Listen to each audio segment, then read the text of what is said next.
علی بھی اگلا سوال ہے، ہم نے بچپن سے ایک بات سن رکھی ہے جس کی تصدیق یا تردید علی بھائی سے مطلوب ہے۔ وہ حیران کن بات یہ ہے کہ بہت سے مسلمانوں کا یہ دعویٰ ہے کہ ایک مرتبہ ہمارے پیارے نبی صلی اللہ صلی علیہ اللہ وآلہ علیہ وسلم کا وآلہ مبارک وسلم۔ پسینہ زمین پر گر گیا تو اللہ تعالیٰ نے اس کے اعزاز میں وہاں سے گلاب کا پھول اگایا۔ چنانچہ ہم جو گلاب کے پھول کی خوشبو سونگھتے ہیں، دراصل یہ خوشبو نبی صلی اللہ علیہ وآلہ صلی وسلم کے اللہ پسینے علیہ کی وسلم۔ خوشبو ہے جو اللہ تعالیٰ نے قیامت تک کے لیے گلاب کے پھول کی شکل میں باقی رکھی ہے۔ کیا یہ بات صحیح ہے؟ یہ کہانی ہے جی، اور صراحتاً میں سمجھتا ہوں کہ نبی الاسلام کی گستاخی ہے، کیونکہ آپ کے مبارک پسینے کی خوشبو گلاب سے بہت بہتر ہے۔ ٹھیک ہے، یہ تو پہلی اصولی بات ہے۔ یہ قوالیوں میں، نعتوں میں، جھوٹے واقعات کے اندر اس طرح کی نہ باتیں، یہ تو آپ کہہ رہے ہیں پسینے کی۔ بعض لوگوں سے میں نے یہ بھی سنا ہے کہ جی وہ غزوہ احد کے موقع پر جو خون مبارک گرا تھا، ایک قطرہ زمین پہ گر گیا تھا، وہاں سے گلاب نکل آیا۔ سر، گلاب کو اگر آپ سائنٹیفکلی انالائز کریں گے تو نبی الاسلام کی پیدائش سے پہلے دنیا میں گلاب ایگزسٹ کرتا ہے۔ یہ گلاب بعد میں نہیں آیا، جس طرح کیلے کے بارے میں نے بتایا ویسے کرنے کے لیے نہیں آیا، وہ پہلے سے ایگزسٹ کرتا ہے۔ وہ قرآن پاک میں کیلے کا ذکر موجود ہے۔ تو یہ گلاب کا اس سے تعلق نہیں ہے۔ باقی یہ بات درست ہے کہ نبی صلی اللہ علیہ وآلہ وسلم کا مبارک پسینہ خوشبودار تھا، اور وہ گلاب کی خوشبو کا محتاج نہیں ہے، اس سے بہتر تھا۔ بخاری اور مسلم دونوں میں حدیث ہے، انس بن مالک کہتے ہیں میں نے آج تک کوئی ہاتھ ایسا نہیں چھوا جیسا کہ نبی الاسلام کا مبارک ہاتھ تھا۔ وہ کہتے ہیں کوئی دنیا کی ریشم اور دباج اس سے زیادہ نرم نہیں تھی جو نبی الاسلام کا مبارک ہاتھ تھا۔ ریشم کے ساتھ مثال دی ہے۔ یہ نہیں ہے کہ نبی الاسلام جو ہے وہ آپ نے بڑی امیروں والی زندگی گزاری تھی، آپ نے تو مزدوری کی ہے، اس کے باوجود اللہ نے ایک پروٹوکول دیا کہ ہاتھ ان کا بہت نرم تھا۔ ٹھیک ہے، اسی بخاری مسلم کی حدیث میں آتا ہے کہ میں نے آج تک کوئی مشک اور عنبر کی خوشبو ایسی نہیں سونگھی جو نبی الاسلام کے پسینہ مبارک سے اور آپ کے مبارک ہاتھوں سے آتی تھی۔ مسلم شریف میں حدیث ہے، ایک صحابی کہتے ہیں میں چھوٹی عمر کا تھا تو حضور نے ایک دفعہ میرے اپنا ہاتھ مبارک میرے سر پہ پھیرا، تو کہتے ہیں مجھے لگتا ہے کہ آپ علیہ السلام نے ہاتھ مبارک کسی عطر دان سے نکال کے میرے سر پہ پھیرا ہے، اتنا خوشبودار تھا۔ تو آپ علیہ السلام کے پسینے سے خوشبو آتی تھی۔ بخاری مسلم دونوں میں حدیث ہے کہ ام سلیم کہتی ہیں کہ نبی الاسلام ایک دفعہ سوئے ہوئے تھے تو آپ کو سوتی ہوئی حالت میں بہت پسینہ آتا تھا، تو ایک کھلے برتن کے وہ لے کے آئیں، ایک کھلا برتن، اور نبی الاسلام کے مبارک پسینے کو انہوں نے جمع کیا۔ حضور کی آنکھ کھل گئی، آپ فرمائے یہ کیا؟ ان کا جی اس طرح آپ کا پسینہ انتہائی خوشبودار ہے، ہم اس کو خوشبو کے طور پہ اپنی خوشبو میں ملا کے استعمال کرتے ہیں، اپنی خوشبو میں بھی خوشبو کرنے کے لیے۔ ٹھیک ہے، اور مسلم شریف کی ایک حدیث میں ہے کہ ایک عورت آئی کہ میری بچی کی شادی ہے تو میں آپ کا پسینہ لینے کے لیے آئی ہوں، ٹھیک ہے، خوشبو کے طور پہ۔ اچھا، وہ بخاری مسلم کی اس حدیث میں ام سلیم نے جب یہ جواب دیا تو حضور نے فرمایا تم نے اچھا کام کیا، یعنی آپ نے اس کی تعریف کی، پسینہ مبارک آپ کی تو ہر چیز ہی جناب کمال ہے، تو کس کس بات کا ذکر کیا جائے، میں گھنٹوں اس پہ فی الودی کئی احادیث بیان کر سکتا ہوں آپ کے تبرکات کے اوپر۔ صحیح مسلم میں حدیث ہے، نبی الاسلام فجر کے بعد سخت سردیوں میں بھی جب نکلتے تو مدینے کے لوگوں نے اپنے غلام باہر کھڑے کیے ہوتے برتن اٹھا کے، آپ علیہ السلام ایک ایک برتن میں اپنا ہاتھ ڈالتے جاتے تھے برکت کے لیے۔ بخاری مسلم میں کتنی حدیثیں ہیں کہ نبی علیہ السلام وضو کر کے جب فارغ ہوتے تھے تو صحابہ کرام آپ کے وضو کا پانی اپنے چہرے پہ ملتے تھے، وہ ایک تشت میں آپ کو وضو کروایا جاتا تھا نا ایک برتن کے اندر، تو اس سے، اور جس کو نہیں ملتا تھا وہ دوسرے سے لے کے مال لیتا تھا برکت کے لیے، ظاہر ہے وہ تو برکت ہی ہے۔ یہ تو چھوڑ دیں، تھوک مبارک کی کیا برکت ہے۔ بخاری مسلم دونوں میں حضرت علی کو اشوب چشم تھا غزوہ خیبر کے موقع پر، حضور نے جب بلایا ہے تو ان کی تو آنکھیں بھی نہیں کھل رہی تھی، تو آپ نے مبارک لعاب لگایا تو شفا ہوگی۔ اشوب چشم ایک وائرل ڈیزیز ہے سر، میں اس کو بھگت رہا ہوں، 2016 میں ہوئی تھی، آج 2020 ہو گئے، میری آنکھیں دوبارہ ریکور نہیں اس طرح ہو سکی، تو ایک لمحے میں جناب اشوب چشم ختم ہو جائے، کیا ہی بات ہے۔ پھر آپ نے مبارک ہاتھوں سے زیرہ باندھ کے تو خیبر کے لیے روانہ کیا، تو آپ کی مبارک تھوک کی برکت۔ اس طرح بخاری مسلم میں کئی احادیث ہیں کہ آپ نے اپنا لعاب دہن کسی کنویں میں ڈالا ہے، پانی اوپر آ گیا، کھانے میں ڈالا ہے، کھانا 10 بندوں کا تھا، 300 بندوں نے کھا لیا ہے اور اتنے کا اتنا ہے، کام ہی نہیں ہو رہا۔ تھوک مبارک کی برکت، ہاتھ مبارک کی برکت۔ بخاری مسلم میں آتا ہے کہ صلح حدیبیہ کے موقع پر سارے لوگوں سے پانی تھوڑا تھوڑا جمع کر کے ایک کٹورا جمع ہوا، نبی علیہ السلام نے اپنا ہاتھ اس میں رکھا، اس میں سے پانی کے چشمے نکلے. 1500 صحابہ نے، جابر بن عبداللہ کہتے ہیں، وضو کیا، پانی پیا، جانوروں کو پلا لیا اور اپنے مشکیزیں بھی بھر لیے. تو تابعی کہتے ہیں کہ وہ پانی کتنا تھا؟ انہوں نے کہا وہ دیکھنے کو تو ایک کٹورا تھا، لیکن حضور کی انگلیوں سے جو چشمے نکل رہے تھے نا، وہ پانی اتنا زیادہ تھا کہ 1,00,000 بھی ہم ہوتے ہیں نا، وہ پانی 1,00,000 کو بھی کفایت کرتا تھا. تو آپ کے مبارک ہاتھوں کی برکت تھی. صحیح بخاری میں آتا ہے ایک صحابی کی پنڈلی ٹوٹ گئی، نبی علیہ السلام فرمایا ٹانگ سیدھی کر، اپنا ہاتھ پھیرا، وہ کہتے ہیں اللہ کی قسم اس طرح ہوگی کبھی ٹوٹی نہیں تھی. حالانکہ سر پنڈلی ٹوٹ جائے نا، اس کا کیورنگ پیریڈ 6 سے 8 ہفتے ہے اور سالوں اس کی احتیاط چلتی ہے، آپ دوبارہ نہیں وہ باندھ سکتے. اور صحابی کہتے ہیں مجھے یاد بھی نہیں ٹوٹی تھی. معجزہ. بخاری مسلم میں آتا ہے کہ ایک شخص نے جمعے کے خطبے کے دوران کہا یا رسول اللہ مویشی علاقوں کے دعا کریں بارش کے لیے. دعا کی، اسی ٹائم بارش شروع ہوئی، اگلے جمعے تک جاری رہی. اگلے جمعے وہی بندہ کھڑا ہو گیا کہ ہمارے گھر جو ہیں وہ اب پانی ان میں ٹپکنے لگا. آپ بس یہ دعا کریں کہ زمینوں پہ سائڈ پہ ہو، گھروں پہ نہ ہو. تو بخاری مسلم کے الفاظ ہیں، آپ نے یوں انگلی سے بادلوں کو اشارے کیے. سر اب جن صحابہ نے یہ منظر دیکھا ہوا تھا، صحیح بخاری میں آتا ہے ابن مسعود کہتے ہیں ہم حضور کے ساتھ کھانا کھاتے تھے، ہم اس کھانے کے نوالوں میں سے تسبیح کی آواز سنتے تھے. ٹھیک ہے، یہ تو برکات آپ کی تھی. جابر بن عبداللہ کہتے ہیں مسلم شریف میں حدیث ہے کہ ایک سفر کے دوران حضور نے مجھے کہا ان 2 درختوں کو کہو کہ اللہ کے نبی کہہ رہے ہیں مل جاؤ، میں نے رفع حاجت کرنی ہے. وہ جڑوں سمیت اکھڑ کے کٹھے ہوئے. کہتے ہیں میں نے حضور کو پانی دیا، آپ سنجا کر کے فارغ ہوئے، آپ نے یوں انگلی سے اشارہ کیا، واپس اپنی جگہ پہ چلے گئے. یہ چیز صحابہ کرام کے ایمان کو بڑے اوپر کے لیول پہ لے جاتی تھی. اور یہ تو نبی علیہ السلام کے ڈائریکٹ تبرکات ہیں. آپ کے بال مبارک جو آپ سے ٹوٹ کے الگ ہو چکے ہیں، ان کی برکات بھی آپ سنیں.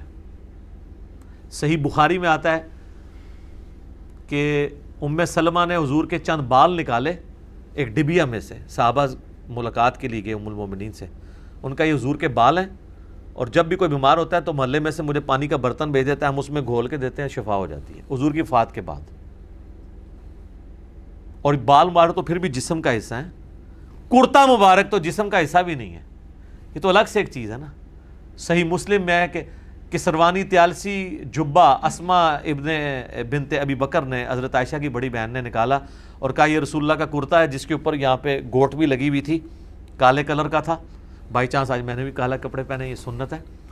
تو وہ کہتی ہیں کہ حضرت عائشہ کی وفات کے وقت میں نے اپنی بہن سے یہ کرتا لے لیا اور حضور اسے پہنتے تھے اور ہم اس کا دھون مریضوں کو شفا کے لیے دیتے ہیں. تو یہ ساری آپ کی برکات ہیں. آپ علیہ السلام ایز اے اسپیشیز انسان ضرور تھے، مرتبے میں اور کوالٹیز میں کوئی انسان ان کے برابر نہیں تھا. بخاری مسلم میں آتا ہے کہ آپ علیہ السلام پیٹھ کے پیچھے بھی دیکھ لیتے تھے. آپ نے فرمایا، بخاری مسلم کے الفاظ ہیں کہ اپنی صفیں سیدھی رکھا کرو اور نماز خشوع و خضوع سے پڑھا کرو، اللہ کی قسم میں اپنے پیٹھ کے پیچھے سے بھی تمہیں دیکھ رہا ہوتا ہوں. یعنی حضور علیہ السلام کو پیچھے بھی نظر آتا تھا آنکھ کے بغیر. یہ معجزہ ہے، یہ اللہ نے آپ کی اسپیشل پروٹیکشن کی ہوئی تھی، آپ پہ وہ پیچھے سے بھی حملہ نہیں کر سکتا تھا.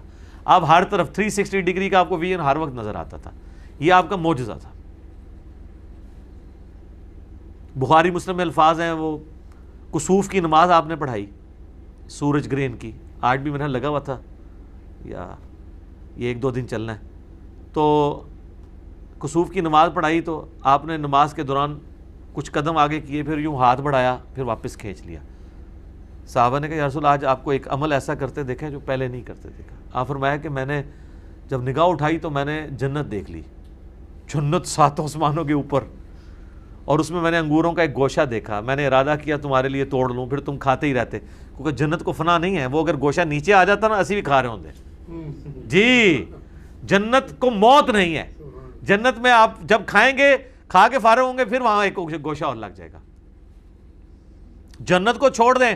بخاری مسلم میں آتا ہے حضرت ابو ہریرہ کو حضور نے وہ ایک تھیلی میں کھجوریں دی تھیں، پوری زندگی کھاتے رہتے تھے. وہ ایک دفعہ ان سے پھر الٹ گئی تو اس کے بعد وہ ہوا، جب تک وہ کھاتے رہے. ٹھیک ہے نا. تو آپ علیہ السلام اب آپ دیکھیں کہ نگاہ کہاں پہنچی ہے، جنت میں. ہاتھ بھی پہنچ رہے ہیں. تو یہ جو لوگ بعض اوقات گستاخی کرتے ہوئے کہتے ہیں نبی کے بھی 2 ہاتھ ہمارے بھی 2 ہاتھ, اس طریقے سے کبھی بھی کسی صحابی نے توحید نہیں بیان کی ہے. یہ نان سینس اپروچ ہے. آپ ایک بات طریقے سے بیان کریں جو حدیث میں آئی ہے کہ میں بھی ایک انسان ہوں, اللہ کا قاصد قریب ہے, میرے پاس آئے موت کا فرشتہ اور میں بھی چلا جاؤں, جو غدیر خم کے شروع میں آتی ہے. اس طریقے سجدہ صاحب کی حدیثیں جو بخاری مسلم میں آتی ہیں, میں بھی ایک انسان ہوں, جس طرح تم بھولتے ہو میں بھی بھول جاتا ہوں. اب یہ الفاظ استعمال کریں. باقی آپ علیہ السلام کی جو کوالٹیز اللہ نے آپ کو دی ہیں وہ اتنی ایکسٹرا آرڈنری ہیں. آپ کی ایک ایک چیز کو اگر کنسیڈر کیا جائے نا تو اس پہ گھنٹوں بولا جا سکتا ہے. جسے شوق ہونا یہ مشکات المصابیح کی 3 جلد میں نبی علیہ السلام کے معجزات کا چیپٹر پڑھ کے دیکھ لیں تو پتہ چل جائے گا کہ آپ صلی اللہ علیہ وآلہ وسلم کو اللہ تعالیٰ نے کیا کیا کوالٹیز دی ہیں جو فزیکلی لوگوں نے آبزرو کی ہیں. آپ صلی اللہ علیہ وآلہ وسلم, صحابہ کہتے ہیں جب آپ چلتے تھے آپ کے ساتھ کوئی پیدل چل نہیں سکتا تھا. ہاں تھک جاتے تھے, آپ تھوڑا تیز چلتے تھے اور جھکے ہوئے جیسے کوئی ڈھلوان سے نیچے اتر رہا ہے تو لوگ نہیں چل سکتے تھے آپ کے ساتھ, تھک جاتے تھے. داڑھی دیکھ لیں وفات تک سفید نہیں ہوئی. بخاری مسلم دونوں میں الفاظ ہیں. انس بن مالک کہتے ہیں میں اگر گننا چاہتا, یہ وہ شخص کہہ رہا ہے جو 10 سال حضور کو وضو کروا رہا ہے, سر 10 سال میں کتنی نمازیں آئی ہوں گی. کیا خوش نصیبی ہے جی انس بن مالک کی, اس نے حضور کو کتنی دفعہ وضو کروایا ہے تو کرتے ہوئے دیکھا ہے. تو کہتے ہیں وفات کے وقت اگر میں داڑھی اور سر کے ملا کے بھی گنتا نا تو 20 سے زیادہ بال سفید نہیں تھے. 20 سے زیادہ تو میرے سفید ہیں. کالی داڑھی خوبصورتی کی علامت ہے, اسی لیے آپ علیہ السلام کی وفات تک داڑھی کالی رہی. اور داڑھی آپ کالی کر بھی سکتے ہیں, اس پہ میرا ایک کلپ آ چکا ہے. داڑھی کو بلیک کرنا, اس میں نے دلائل ماشاءاللہ وہ 4 لاکھ سے زیادہ لوگ دیکھ چکے ہیں. 25 منٹ میں نے پورا مقدمہ بیان کیا ہے کہ وہ ممانعت کن احادیث کے میں کس کے بارے میں آئی. نبی علیہ السلام کو ضرورت نہیں پڑی, اللہ نے ان کو خوبصورتی کی علامت بنایا تھا. آپ کی داڑھی وفات تک کالی رہی ہے. تو یہ اللہ تعالیٰ نے آپ کو ایک اعزاز دیا ہے. اس کے علاوہ بھی آپ صلی اللہ علیہ وآلہ وسلم کے جسم مبارک کو اگر آپ کنسیڈر کریں, وفات تک آپ کی آنکھوں کی بینائی کا معاملہ دیکھ لیں, آپ علیہ السلام کے چہرے پہ گوشت مبارک دیکھ لیں, ہتھیلیوں کا بھرا ہونا دیکھ لیں, کوئی بھی چیز. ظاہر ہے 63 ایئرس کیا ایج ہوتی ہے, 63 بھی ہمارے لیونر ایئرس کے اعتبار سے ویسے 61 بنتی ہے جو ہم اس وقت سولر کیلنڈر لے کے چل رہے ہیں. تو یہ گلاب کے بارے میں یہ بات کرنا کہ نبی علیہ السلام کے پسینے سے بنا ہے, تو میں نے اس کا نیا اینگل کھول دیا کہ یہ تو گستاخی ہے. آپ گلاب کی خوشبو کو حضور کے پسینے والی مانتے ہیں, اسی سے ان کو بات سمجھ آئے گی. گلاب کی خوشبو کیا ہے؟ مشک اور عنبر کے بارے میں.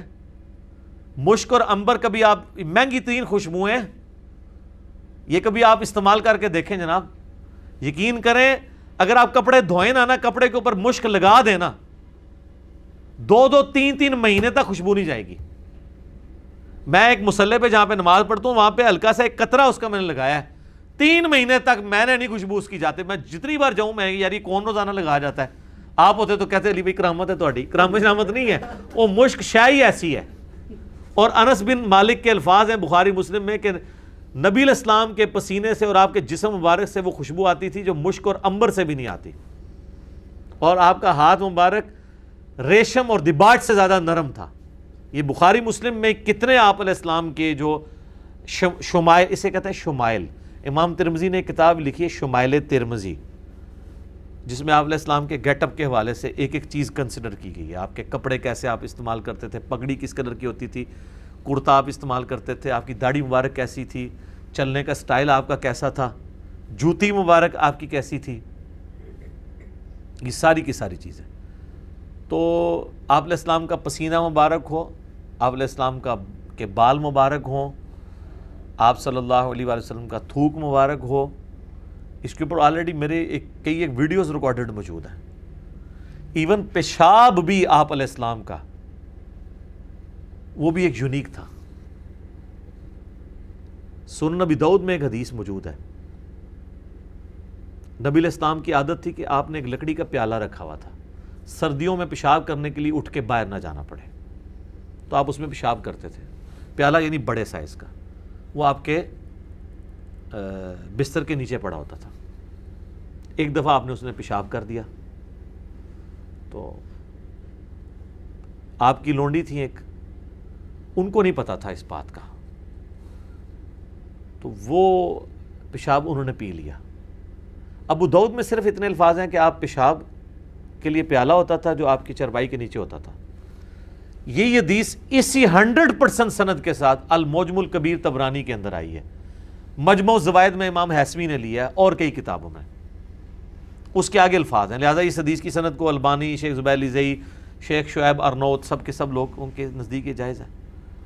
اس میں آتا ہے کہ وہ پی لیا, تو آپ نے کہا کہ یہاں پیالہ تھا, تو اس نے کہا کہ یا رسول اللہ میں نے تو وہ غلطی سے پی لیا ہے, مجھے تو نہیں پتا تھا. اس کا مطلب ہے پیشاب میں بدبو نہیں تھی. پیشاب جناب آپ زمین میں کریں تو کتنی دیر تک اس سے بدبو نہیں جاتی.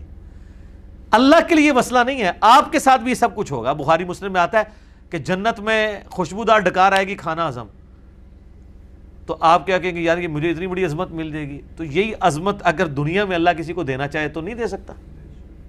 نبی الاسلام کو اللہ نے کئی ایک پروٹوکول دیے تھے, اس کو پیتے ہوئے یہ فیل بھی نہیں ہوا کہ میں پیشاب پی گئی ہوں. تو نبی الاسلام نے اس کے جواب میں فرمایا تم نے اپنے اور دوزخ کے درمیان ایک مضبوط آڑ قائم کر لی ہے, کیونکہ میرا پیشاب تمہارے جسم میں چلا گیا.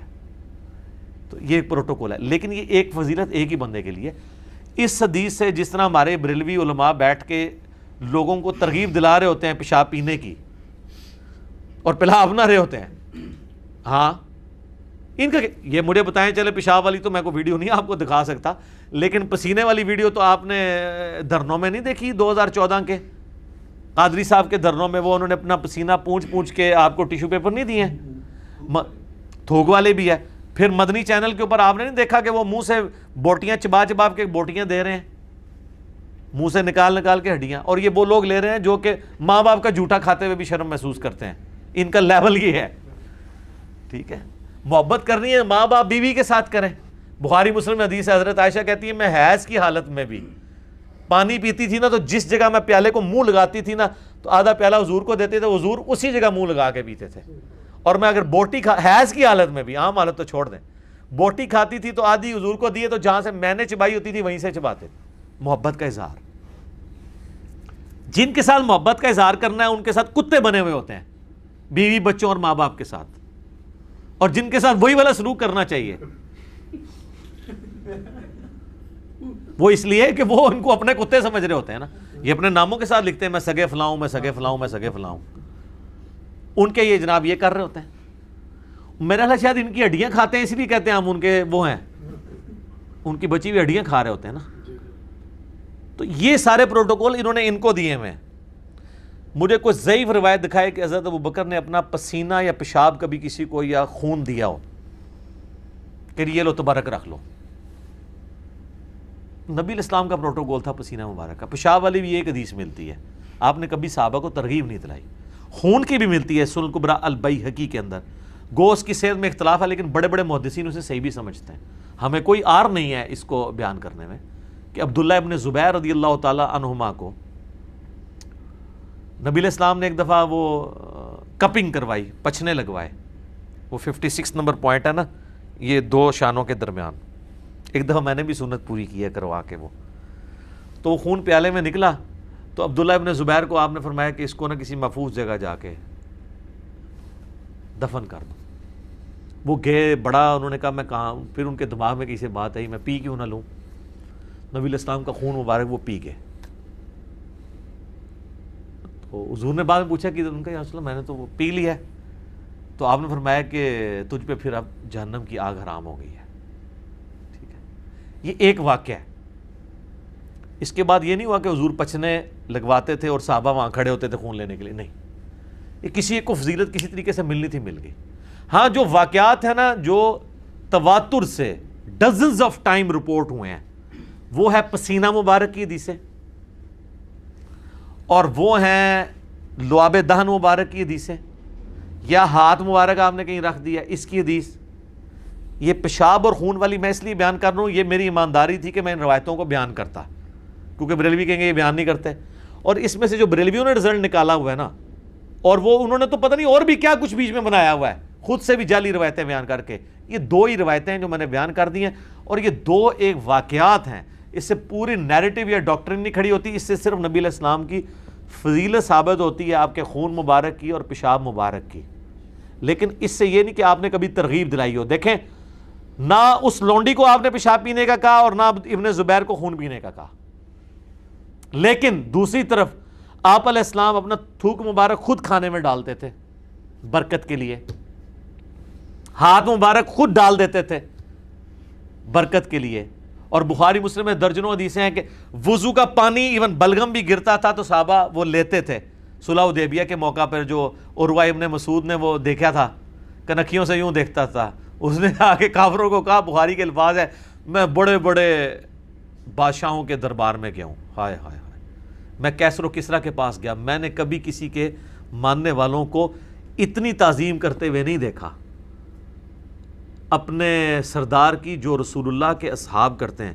خدا کی قسم، یہ بخاری کے الفاظ ہیں، جب وہ بولتے ہیں وہ اتنی خاموشی سے بیٹھے ہوتے ہیں گویا ان کے سروں پہ پرندے بیٹھے ہوئے ہیں، اور جب وہ کوئی حکم دیتے ہیں تو اس کو پورا کرنے کے لیے ایسے جھپٹتے ہیں جیسا کہ لڑ پڑیں گے آپس میں، اور جب وہ وضو کرتے ہیں تو ان کا پانی نیچے نہیں گرنے دیتے، اور اس کو ایسے حاصل کرتے ہیں کہ گویا اس کے لیے آپس میں لڑ پڑیں گے، اور اگر کسی کو نہیں ملتا وہ دوسرے کے ہاتھ سے مل کے اپنے جسم پہ ملتا ہے۔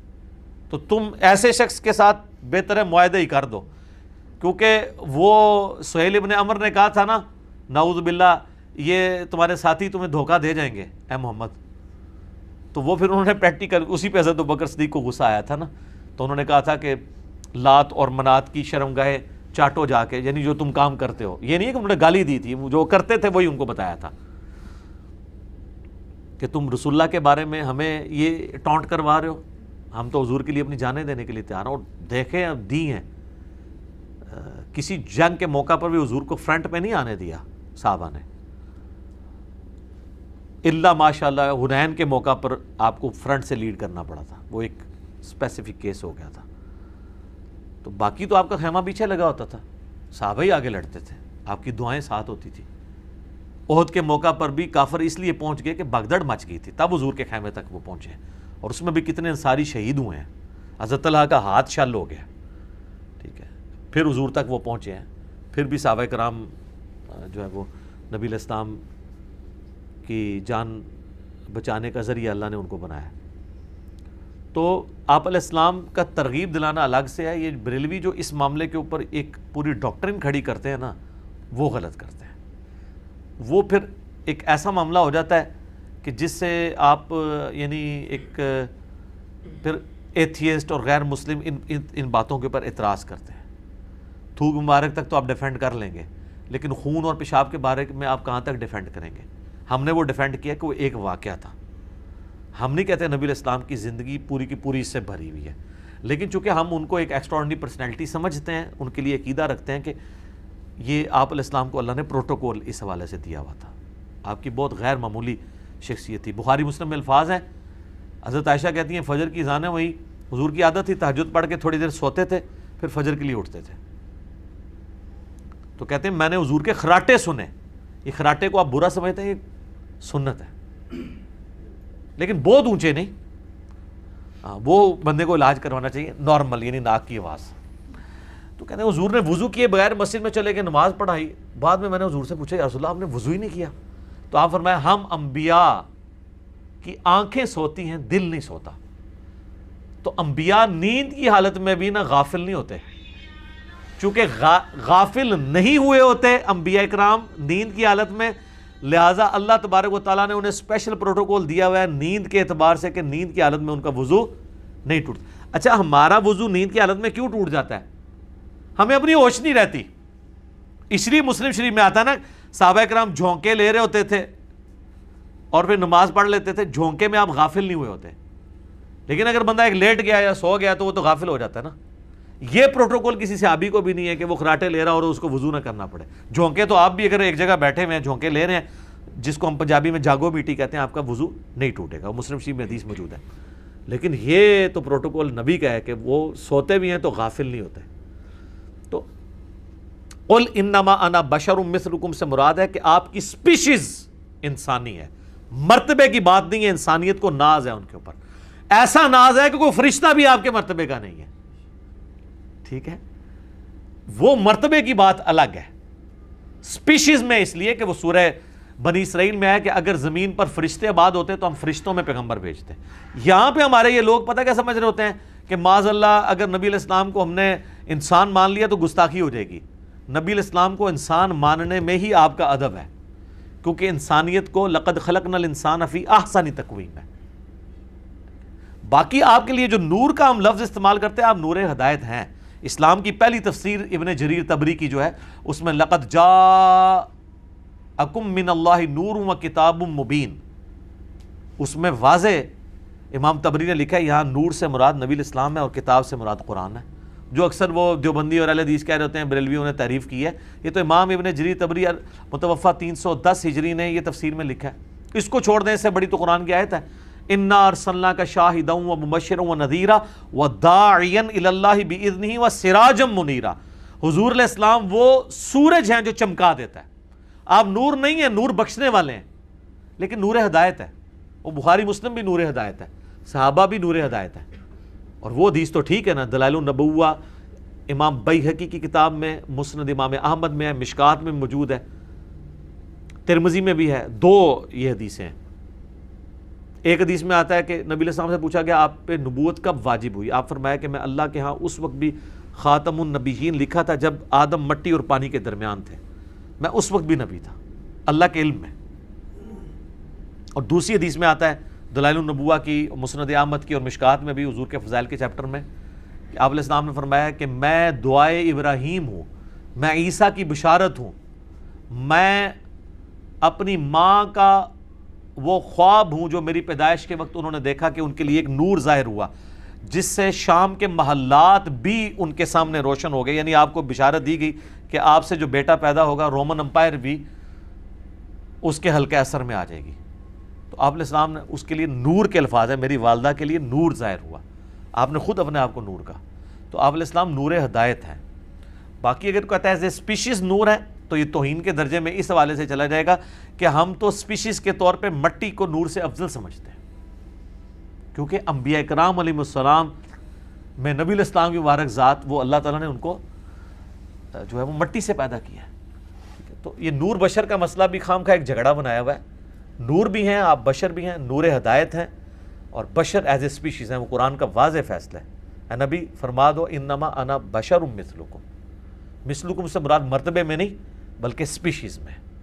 مرتبہ تو پھر کسی فرشتے کا بھی ویسا نہیں ہے.